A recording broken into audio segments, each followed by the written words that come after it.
Good morning, Hank. It's Tuesday. Thanks for your excellent video about Hillary Clinton and Bernie Sanders' tax plans. Today, I'm going to discuss the tax plans put forth by Donald Trump and Ted Cruz. I would talk about John Kasich's tax plan, but he hasn't put out a detailed one yet, so I can't. Okay, but first a brief overview of the federal budget for which these taxes pay. About a third of the U.S.'s $3.8 trillion federal budget goes to Social Security and unemployment, mostly to Social Security, which provides income for elderly and disabled people. 27% goes to healthcare spending. This is mostly Medicare, our publicly funded health insurance program for the elderly. 16% goes to the military, 6% to service the national debt, 4% to veterans benefits, and after that, the pieces of the pie start to get pretty small. So, Hank, as you pointed out last week, taxes aren't any fun. They're also very, very complicated, and I want to emphasize that I am neither a tax policy expert nor an economist, although in 1994 I did win the bronze medal in economics at the Alabama State Academic Decathlon. So for one brief shining moment, I was the third best economist among all 17-year-old C students in the state of Alabama, but I recognize that's not expertise. I have, however, read a lot of experts. Okay, so both Donald Trump and Ted Cruz have proposed tax reforms that will dramatically simplify the American tax code. In fact, Cruz has promised to make taxation so straightforward that we won't even need an internal revenue service anymore, so let's start there with his plan. So right now in the US, we have 7 tax brackets, so like if you're married and filing jointly and you made $1 million last year, first off, congratulations. But as for your taxes, the first $18,450 of your $1 million are taxed at 10%. The next $56,449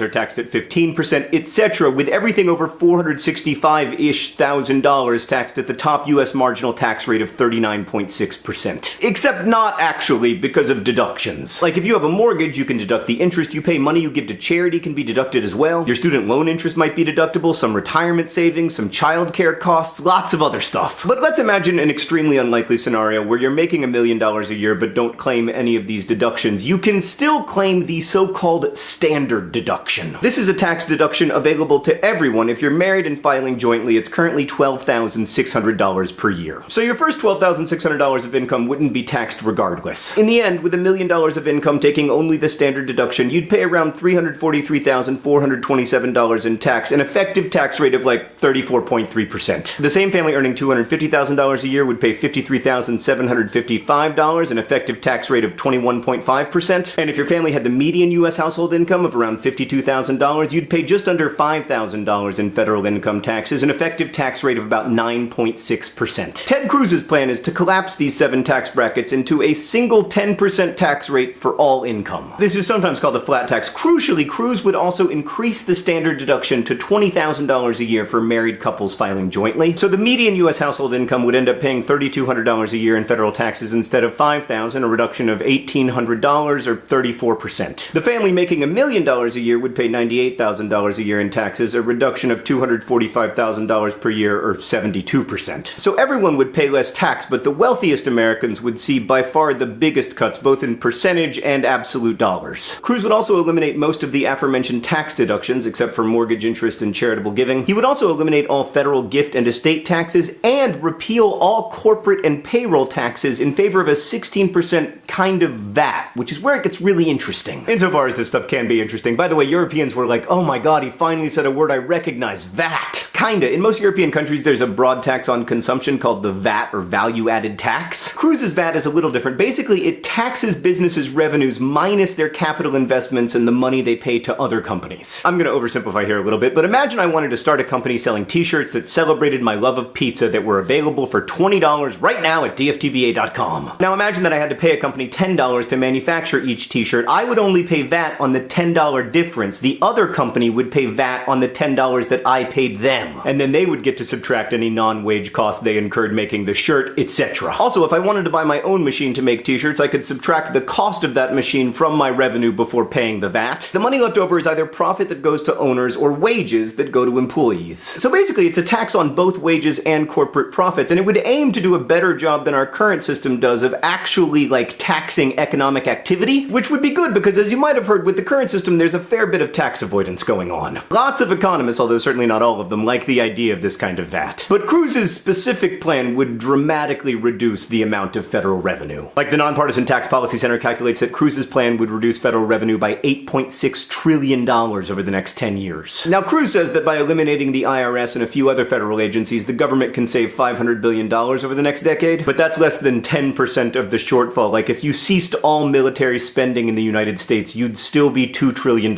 short. But Cruz doesn't want to eliminate military spending. Instead, he wants to increase it dramatically. Now, some economists argue the shortfall will partly be made up by increased economic growth, but even the most optimistic independent modeling I could find still showed a dramatic increase in the budget deficit under a Cruz tax plan, barring huge cuts to either Medicare or Social Security or some combination of the two. Okay, so then there's Donald Trump's plan. Trump would also increase the standard deduction, but by more, so that any couple making $50,000 a year or less would pay no federal income tax. And he would collapse the 7 tax brackets into 4, with the top rate being 25% on income over $432,000 per year. Trump's plan is similar to Cruz's in that he would also eliminate gift and estate taxes and most deductions, but he would cut corporate tax rates rather than replace them with a VAT, which would probably lead to a lot of people identifying as corporations instead of human beings for complicated reasons explained here if you want to pause the video. The other facet of Trump's tax plan that he talks a lot about on the campaign trail is that currently hedge fund managers and some other people who work in finance can be paid in what's called carried interest, which allows them to pay a lower tax rate, and Trump's plan would end this. But because income tax rates will be so low, under the Trump plan, almost all hedge fund managers will pay less tax than they do now. While campaigning, Trump has also repeatedly said that his tax plan will, quote, cost me a fortune,